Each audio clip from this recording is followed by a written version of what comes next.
All right, what is up, my friend? We are rounding the corner to the finish line. This is the 7th and final section of our full Kaldheim set review. Every card, limited, constructed. We're picking the best in show, and we've come to Colorless, which includes, of course, the Colorless cards, which there aren't that many of, and the lands. So there are a lot of in this set. A lot of lands, a lot of lands, a lot of lands. You missed anything, it'll all be on my YouTube tonight. White, blue, black, red, green, multicolor, all in different videos. Go look for those. Go like, comment, subscribe, watching on YouTube. Please take a second. It helps me out a ton. Also, if you want to support me, best way to support me, not close, is $5 a month, either on YouTube or on Twitch. A join button on YouTube, subscribe button on Twitch. What do you get? Access to the Discord, all my emotes, access to my VODs. I do at least one special video a month for all my subscribers. Holiday cards every year. We do free survival football, free NHL player brackets and prizes. Discord's worth the price of admission by itself. $5 a month. Hit that button. Help me out. Support me as a full-time content creator. So I do for a living. Woo, boy. 6 hours of talking so far. We're still going here. One last thing I want to remind everybody about is the early access stream. Next Wednesday, one week from today, 10 new brews. I'll be on all day, long stream, 10 videos, an article. 10 new brews is coming. I'm pumped. You should be too. All right? Thanks, 187. I appreciate that. New sub. Let's go with Colorless. Let's finish strong. Our first card is Bloodline Pretender. The mana for a 2/2 changeling. Comes into play. Choose a creature type. Whenever another creature of the chosen type enters the battlefield under your control, put a +1/+1 counter on Bloodline Pretender. Thanks to resub, Buffalo. Appreciate that. This is not as good as like the Lord that does there's like a Lord that is an anthem for creature types, but it's a fine card. It's kind of cute. It scales. Good limited card for sure. It's the opposite of Metallic Mimic. Yeah. If this is a 2-drop, I'd be pretty excited. It's like a 2/1 for 2. At 3 mana, pretty eh. Pretty eh. But solid limited card for sure. Not the most exciting. Not the most exciting. We get Colossal Plow. My God, Becky. Colossal Plow obviously works well with the stupid Ox card, the 06 from White. Hey, thanks for the reset. Appreciate that. Let's finish strong. This card's just silly. 2 mana vehicle. It's a 6/3 that crews for 6. This is like the, haha, you get it? You got the Ox that can crew this. Get it? Get it? Get it? Whenever it attacks, you add white, white, white. Which just looks so weird. I can't recall a card in Magic's history that adds white mana like this. So really, really weird. And then you gain 3 life, and the mana persists through combat, so you can cast something else with it. So obviously we can go like turn 2 06, turn 3 this, turn 4 we can like attack with this and play a 7-drop or something like that. This card's just super silly. Obviously in other formats you can put like the things that animate this. Very cool with Karn, actually. Karn the Great Creator. Because you can go search for this. And then you can use Karn to make it a creature. Play them in the other order. Sure, what's up, Sam? How's it going? You can do that too. But yeah, just kind of like a weird, hokey card. I can't imagine this card does much. Except for Karn. As a 1-of in a Karn sideboard, maybe. You can use Karn, make it a creature every turn. Gain 3 life. Make some mana. It's kind of cool. But for the most part, pretty hokey, silly card. It's your kind of dream case scenario card where like if I have this card and then the Ox, I can do the thing. Sure, that's fine. It's cute. It's cute. The 06, for those who missed it, there's an Ox in white that has the ability that it crews based on toughness, not on power. It's a 2 mana Ox, 0/6, and it can crew this thing, whatever. So pretty amusing. Just a silly card. I'm sure I'll play this card in some stupid deck. I do think that the one thing to watch out for, though, is this is a possible card for a Karn sideboard because you can use Karn to activate it, which is kind of cool. So, moving on to Cosmos Elixir. 4 mana for an artifact.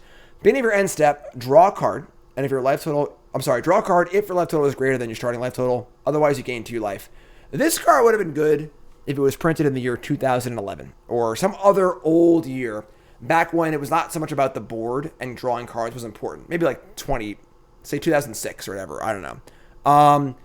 Right now, you can't really afford to spend 4 mana in your main phase in standard and not affect the board in some way. Gain 2 life is pretty cool. It's not enough to buffer you. And you're going to play this often, get smacked for a huge hit, and then never get to be actually drawing cards. If you're playing it in a life gain deck, this could do something. But again, you can't spend 4 mana and do nothing. We see this in Cube, actually, with the card Coercive Portal, which is literally just 4 mana, draw 2 cards a turn. And obviously, Cube has, like, Grim Monolith and ways to cast it quickly. But if you just cast that card fairly on turn 4, you just die a lot. Magic's not a game now where you run out of resources, and Magic's a game where you play on the board a lot. So tapping mana to play this card and not do anything is pretty rough. It's pretty rough. So it's a cool card. If you have somebody cast this early, sure. If you're playing a super slow matchup, sure. There's just so many other ways in Magic to gain a bunch of value that are much better than this. And I think there's also better payoffs for playing life. I think the best life gainy cards are the ones that put things on the board. Like there's the Speaker of the Heavens, the 1/1 lifelink for 1. If you have a high life total, you tap it, make a 4/4. That puts things on the board. Just like randomly gaining cards, it's just like not super exciting. So this is the kind of card that an old school Magic player might look at and be like, wow, draw 2 cards a turn, that's busted. But realistically, Magic has kind of passed this kind of effect to where this effect isn't really great anymore. Probably fine in limited, better in a life gain deck, obviously, but this is the kind of card that fools old Magic players into thinking it's good, but it really isn't. Up next is Smuggler's Copter. Somebody's playing a prank on me. Funeral Longboat, 2 mana vehicle, 3/3 for 1, recruit for 1, vigilance. And this card is actually not that bad. There are synergies with this card in limited as far as the dwarves wanting vehicles. There's some value there. If you're making 1/1s, either with like the 2/1 that when it dies makes a 1/1 or elf token or something like that, this card's also pretty reasonable. This card is very playable in limited. It's not amazing. It's definitely not amazing. Not constructed playable at all, obviously, because you have Omen Keel and stuff like that. But it's decent and limited, definitely solid. You definitely want this though if you're playing a bunch of 1/1s. You gotta have ways to either utilize this in some way, or a bunch of 1/1s you want to update. Don't play this if your deck is all 2/2s and 3/3s for 3 or whatever, because it doesn't really do enough, I don't think. But if you're playing a lot of tokens and you're playing things that synergize with this card, is definitely a playable limited card for sure. I know it looks silly because Smuggler's Copter is so good, but Smuggler's Copter is so good anyway. So Gold Vein pick. Not quite Mjolnir. Not quite. 2 mana for an equipment. Creature gets +1/+1. Whenever the creature does damage to a player, you make a treasure. Not bad, honestly. I mean, the short sword in limited isn't the worst. It's not great, obviously, but like occasionally, if you want to scale yourself up a bit, it can be a desirable effect. This costs 2, not 1. That's bad. But if you can play this on turn 3, equip it, and get that first treasure token, that's pretty good, honestly. So, again, kind of a niche card. Some cards want equipment to be good. Some cards want treasure to be good. Occasionally, you want to play a 5-drop on turn 4. It's okay. It's okay. Passable limited card in certain scenarios. I do like the attack, get a treasure. It's kind of cool, too. But, yeah, not a playable constructed card. This card costs 0. It's very, very good. Sure. Very, very good. But next up is Maskwood Nexus. 4 mana for an artifact. Creatures you control are every creature type. So this is your changeling for everything. Same is true for all creature spells you control and all creature cards you own that aren't on the battlefield. So a very amusing, kind of fun conspiracy-like effect where you're paying a lot of mana and not necessarily getting anything kind of cool, but it is cool in general. I'm sure I'll play this card on Mog Monday at some point and do something silly. Deathbellow, Warcry, just like stupid things like that. This is like a fun, stupid Johnny card. It does tap for 3 to make a 2/2 shapeshifter, which is kind of cool. So it does have some utility in that respect. But this is more of a fun, wacky card. Definitely, there could be some crazy combo with this card as far as like making things into different types and so on and so forth. But it's cute. It's a cute, fun card. I'm sure there'll be some fun decks around it. More of a Saffron Olive card than a me card for sure. In limited, it's very, very expensive. It is a source of constant creatures, but again, like, it's real expensive. Play with all the lords. Just play all lords. Play Lord of Atlantis and Goblin King and just play this card. That's pretty funny. That'd be a fun meme deck for sure. Pyre of Heroes. This card's pretty interesting. 2 mana for an artifact. This is like a birthing pod for creatures of a certain type. So 2 mana to sack a creature. Search the library for a creature card that shares a creature type with the sacrificed creature and has converted mana cost equal to 1 plus that creature's mana cost. Put the card in the battlefield, shuffle your library, only as a sorcery. So this is just birthing pod for tribal. So we can sacrifice Goblin Matron and get Goblin Ringleader. That sounds great. It is rather slow though. And of course, tapping 2 rather than 1 of Phyrexian is definitely not great either. Definitely an interesting card, but a very slow card. It's hard to utilize the Birthing Pod effect super well, because what Birthing Pod did so well was draw together a bunch of really weird creatures with weird niche effects and put them all together for good value. So I sacrifice this Voice of Resurgence and get the Knight of Autumn that kills your enchantment. And I sack the Knight of Autumn and I get a, I don't know, Hunt Master of the Fells or whatever. So a lot of weird creatures, a lot of weird types, a lot of weird effects. This can't do that because you're stuck only on one creature type. So that makes things weird. There are obviously things like goblins. We can sacrifice a matron, maybe clerics. You can get value for sacrificing while getting a different cleric is kind of cool. There's a light cleric theme in Zendikar where there's like that legend for 4 mana where you can like play clerics in the graveyard and stuff. It's interesting. It's interesting, but I'm not sure if it'll do a ton. It doesn't feel like, it feels like a very specific type, number and type of cards would need to be printed to make this card work. But it's a cool card. It's a card to watch. It's a card you put in your back pocket and keep an eye on and wait for things to come up that might make it good for sure, which is kind of cool. So, kind of cool. Pretty interesting. Pretty cool card. Raiders Carve. 3 mana vehicle. Not quite run. What was that card called? Crap.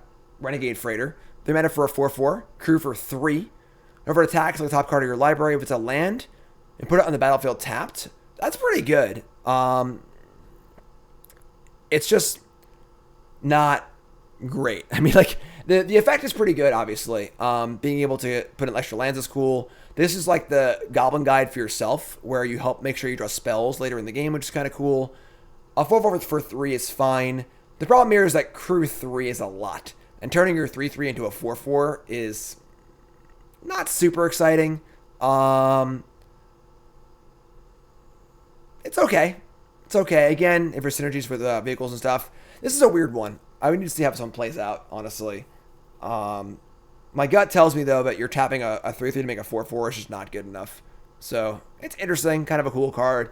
I'm glad they scaled back on vehicles a little. Renegade Freighter was like the stupidest common of all time. That card was like a mythic, basically. It was a common. So, I'm happy to see them scale back a little bit, but we'll see how good this card is. I'm not really sure. Up next is Raven Wings. 2 mana for an equipment. Creature gets +1/+0, has flying as a bird. This is like your typical, like, I have a green deck that can't close the game. This card will do that. You know, if you're desperate for a way to close games as the big dumb green deck and you can't get through on the ground, this card can do that. In sealed, a little better because it is things are slower and need a way to break through. If you're really lacking a way to break through or you're really wanting equipment, this card is okay, but it is very clunky for what it does. Also, I don't think being a bird really matters for anything, but I don't know. Replicating Ring, a snow artifact. 3 mana for an ingot here. Taps for any color. So we've seen this before a million times. Not particularly playable by itself. It's just like an okay effect. It can mana fix in limited formats, obviously. But as at the beginning of your upkeep, put a night counter on Replicating Ring. Then, if it has 8 or more night counters on it, remove them all and make 8 copies of Replicated Ring. I'll do the same thing. So, kind of silly. Obviously, eventually you get a bunch of mana off this. That's kind of like neither here nor there. It is important to note that it is 8 artifacts or 8 snow permanents, so it could possibly help you out in that regard. But it's hard to imagine what deck would actually want this card. You know, aside from some silly commander deck or whatever. Definitely cool. Apparently, people are saying in chat that this is a deep Norse mythology reach here. That Odin had a ring called Draupnir that replicated itself. Sure. So, kind of cool flavor, kind of a cool card. Probably won't see much play in anything. If it's a deck desperate for a mana rock, sure, but not super exciting. And then in limited, if you need a fixer, you could do worse, I guess, but it's not really super great. Ruined Crown, our next artifact, 3 mana artifact equipment. Enters the battlefield, you may search your library for hand or graveyard for a rune card. Put it in the battlefield attached to Rune Crown. If you do search your library this way, shuffle it. Equip creature gets +1/+1. Equip 2. I can see this card in limited. Obviously, the runes are all passive limited cards for sure. Making this into a cantrip is certainly reasonable. So if this gets the green rune, and now it's +2/+2 and trample and equip, and you draw a card, that's pretty good. But I would want at least 2 runes in my deck, if not more, to play this card, and it is very, very clunky. So again, equipments are the kind of cards where if your draft deck needs a way to kind of close things out, needs a mana sink late in the game, they can be very good, but they are all often very clunky as well. So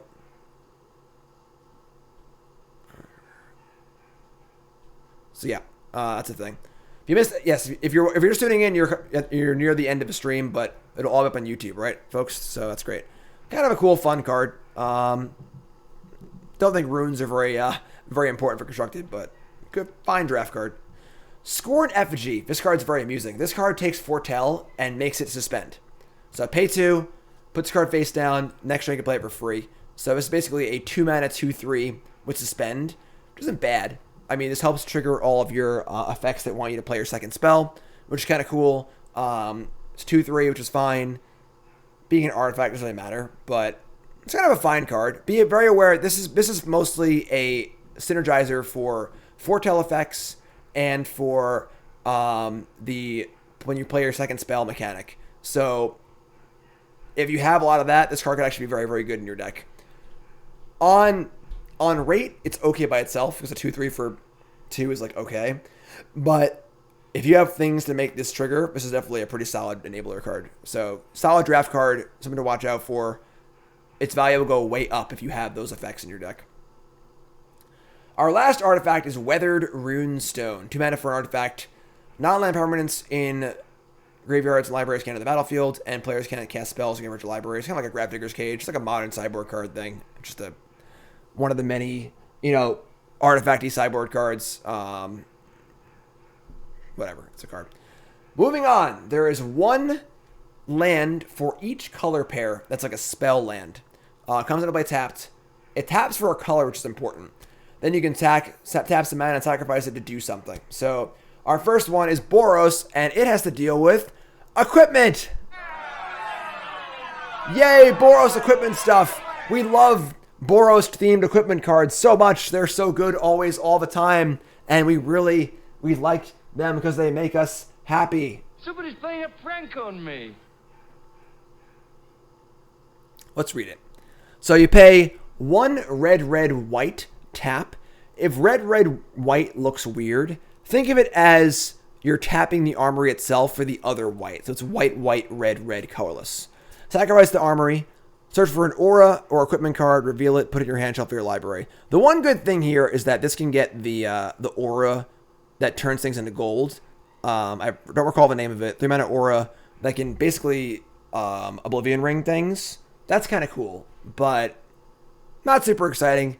If you put it on the battlefield, it'd be way too good, I think. But getting value from your lands is valuable. Although there is some tension here between not playing snow lands and so on and so forth.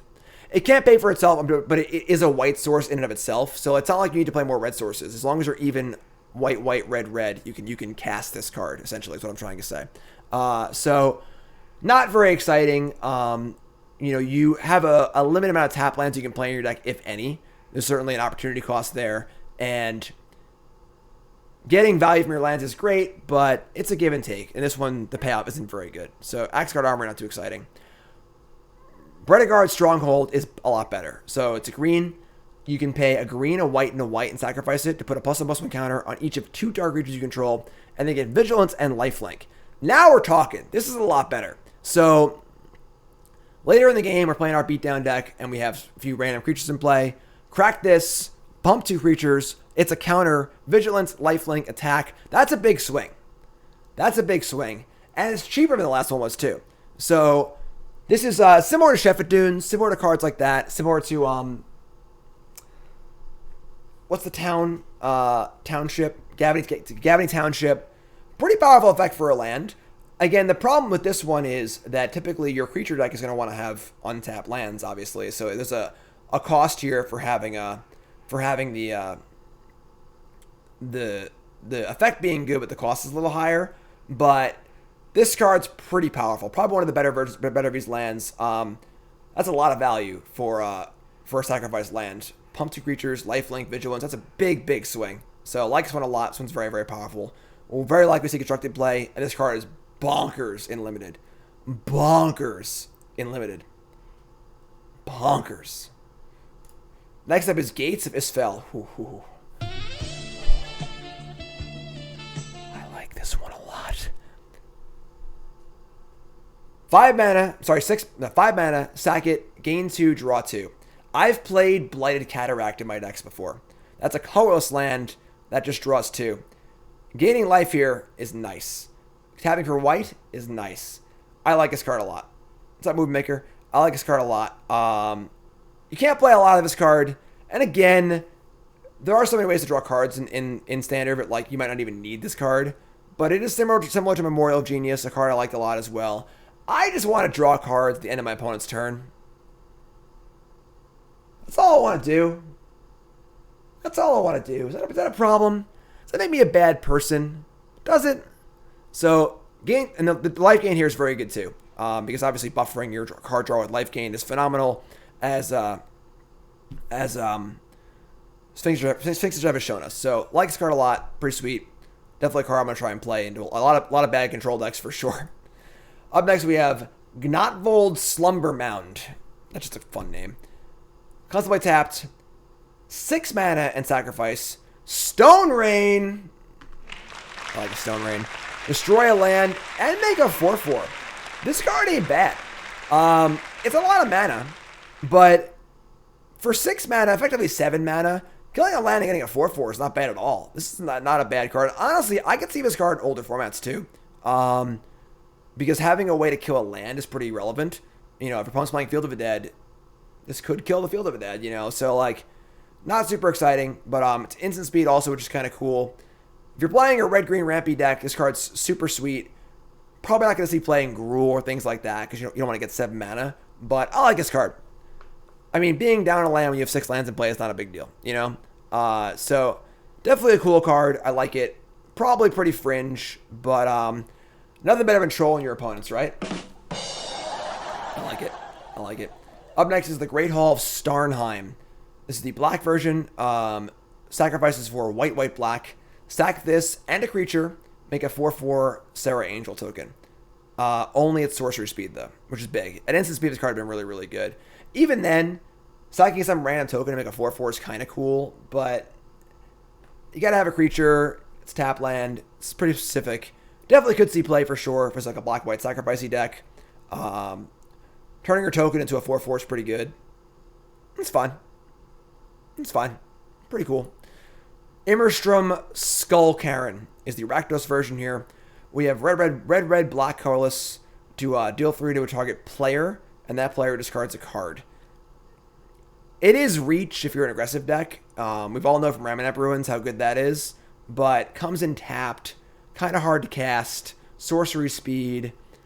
Discarding a card is nice, but having a tap land in my aggro deck is pretty rough. Don't discount it. Don't discount it, again, based on how good Ramonep Ruins is, but it's a bit of a stretch. The mana costs here are pretty extreme, too, so it's a possibility.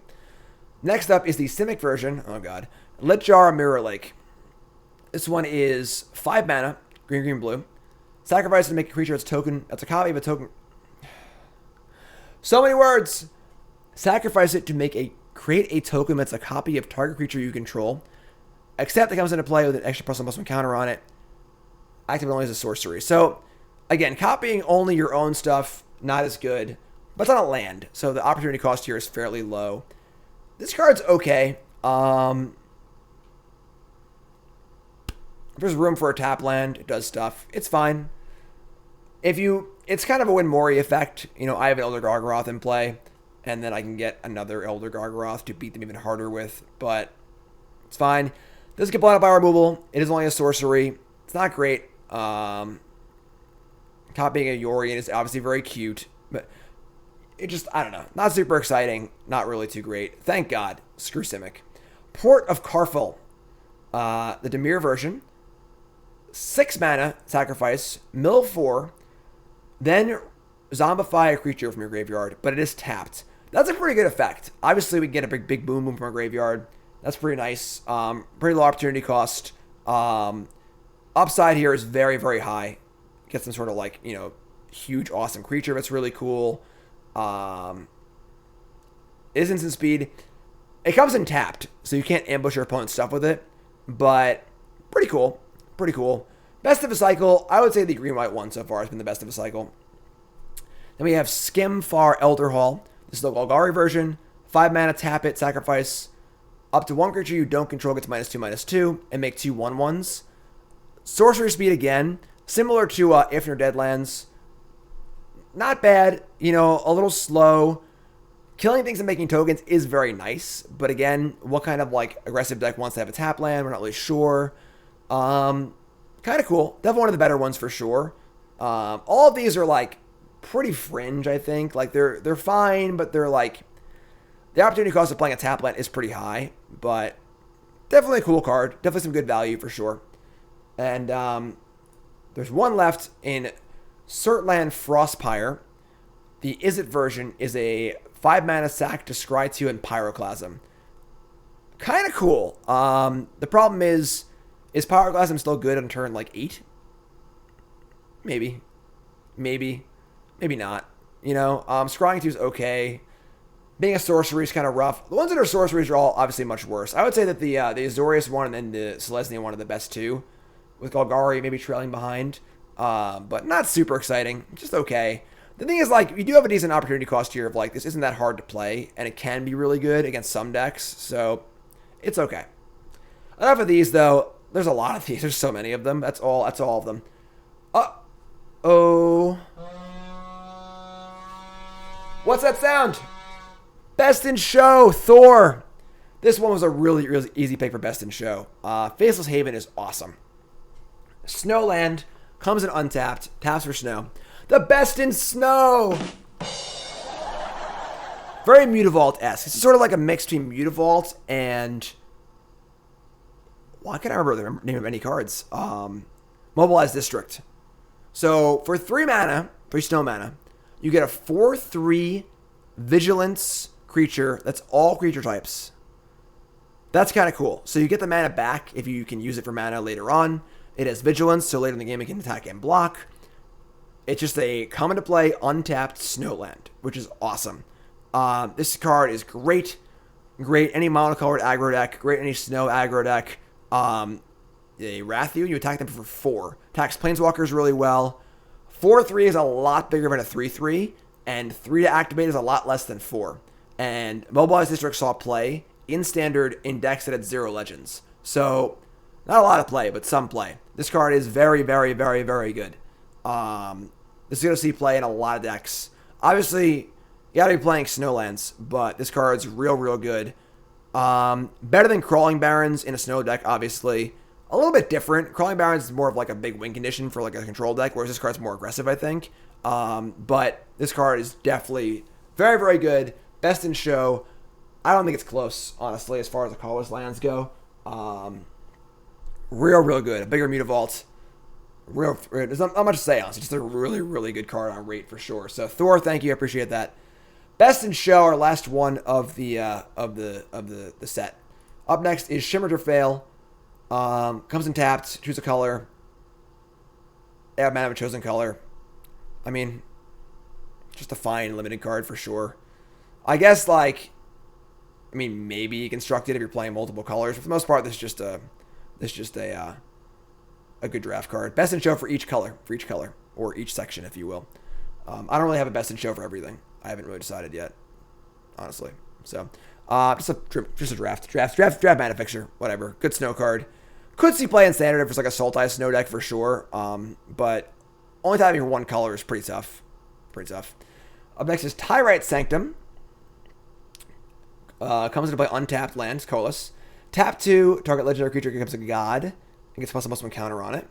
And it can keep doing it over and over again, which is pretty cool. You pay 4 and sacrifice it, and put an indestructible counter on target god. I mean, if you're playing a lot of legends and you can afford a Colorless land, this is obviously a nice value, but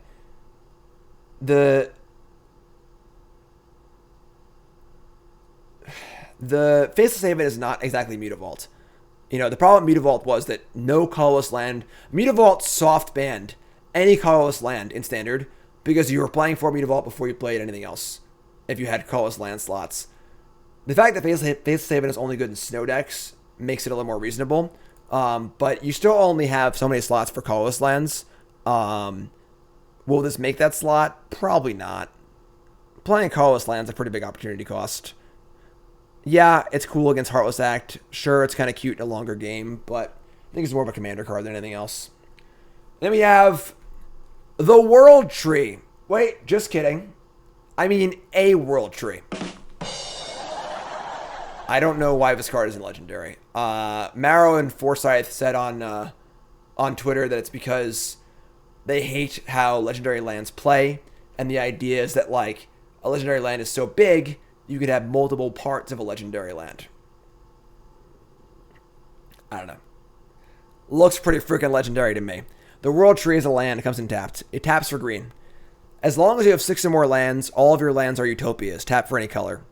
Then you can door to nothingness and sacrifice the World Tree and search your library for any number of God cards and put them in play and shuffle your library. So it combos with itself because it gives itself the mana necessary for activating it. So even though it says white, white, blue, blue, black, black, red, red, green, green, it might as well say 10 because you have a World Tree in play and all your lands have for any color. So whatever, I guess, you know. And that ability is good. I mean, how many gods can you play? I'm sure me and every other content creator in the history of Earth is going to build this card with the card that makes all of your cards changelings. So you can put all the creatures in play, and that's really fun. But this card will definitely see play in formats where a land that makes all your lands utopia reasonable. A timeshare of the World Tree. That's it. They're all just timeshares. There's no legendary lands. It's pretty funny. So yeah, I mean, you do put them in play, not cast them. So it's not like you can cast Emrakul. But yeah, I mean, Amulet Titan, various Field of the Dead decks in Modern might want this card because it just fixes your mana. Probably would be better if it came in untapped and tapped for Colorless, but it's an amusing card. It's an amusing card. Sure, Dan, that is true. Obviously, if you have artifacts in play, like a Grim Monolith can't make tap for this, but sure. Sure, it's kind of a cute card. Not a great mana fixer because you have to have six lands in play, but it's a card. It's a card. Moving on. All right, so we've hit the home stretch here. Hit the home stretch. We have these snow duels. These are all extremely, extremely good. Tap lands, the basic land types, are close to being playable anyway. The fact that these are snow are huge, though, because the problem is that snow in Modern Horizons ended up playing mostly like a basic lands matter theme, where how many basics can I play to make this Arkham's Astrolabe good, you know? Because that basically was all the payoffs for snow, if you're counting your snow permanents. These change the math on that a lot, because now it's a little easier to play a 2-color deck with snow in it, because we have dual lands, obviously. So these are all very good. They're going to see a good amount of play in Standard. The art is really cool. I do love Sulphurous Mire, just like Sulphur Springs and Bloodstained Mire. They're not even trying anymore. Just like, yeah, it's a Rakdos land. Sulphur is something. Who freaking cares? Cool art, though. All the art is really, really cool, too. A little surprised they're commons, honestly. But yeah, these are going to see a lot of play in Standard. These are going to be mildly playable in Modern, as they're fetchable, obviously. Just super, super solid. Obviously, Paupers are all going to be insane. And then, again, for sure playable in Modern with fetch lands. Absolutely. Absolutely. And then, of course, Snow Cover lands are back. So Snow Cover Plains. Oops. Double tap. So Islands, Swamp, Mountain. Obviously, if you're not legal in Standard, they're going to see a lot of play. Still pretty sad that they're sort of soft banning basics. There's the one card in white that makes it a bad to play Snowlands. Otherwise, there's no other reason to not play them. With the Mutavault being available too, it's definitely a real thing. But they're here and they're back, and now we're historic too. If you didn't see my article on CoolStuffInc.com, the Snowland problem, I encourage you to check it out.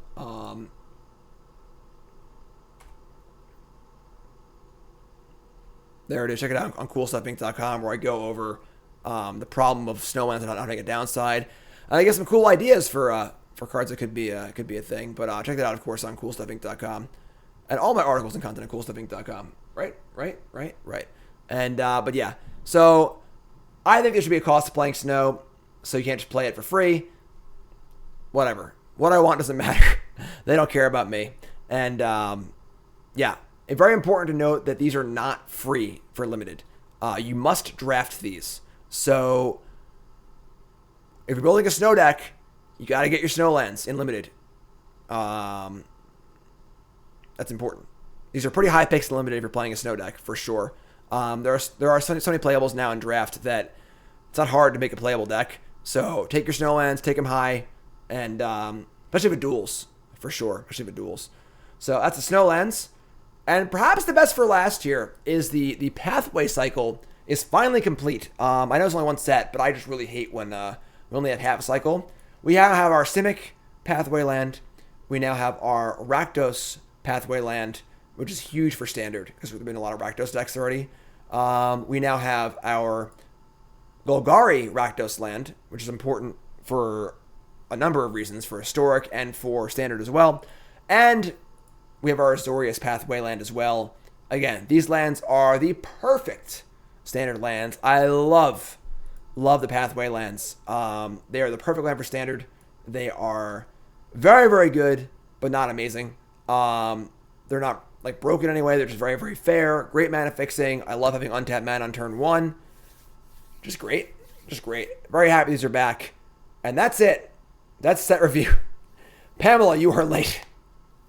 A set review, it's over.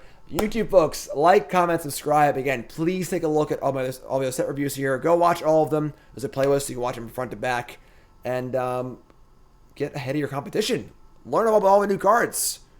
I'm the first set review, I think. I'm trying to be the first set review. I'm trying my best out here, all right? And then, of course, YouTube folks, you got a lot of things to look for, all right?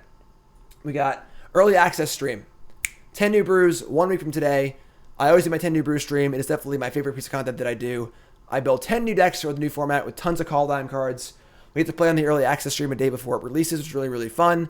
And just a bunch of new ideas for y'all to take in and look at. Some work, some don't. Hilarity ensues. It's always great. There'll be a 10-hour stream for that. There'll be videos on my YouTube, all 10 decks. My article on cool stuff next Friday will be all 10 brews. My article this Friday on cool stuff will be my loved hates. It's the same stuff I always do for all the releases. And look for all that. I'll be doing a bronze to mythic run in limited with Kaldheim, which is really fun as well. I haven't played limited in a while, so I'm back to being bronze. And yeah, that's it. We have over 6 hours of content here. YouTube folks, like, comment, subscribe, join. $5 a month. I love you, YouTube. Thanks so much. I really appreciate it.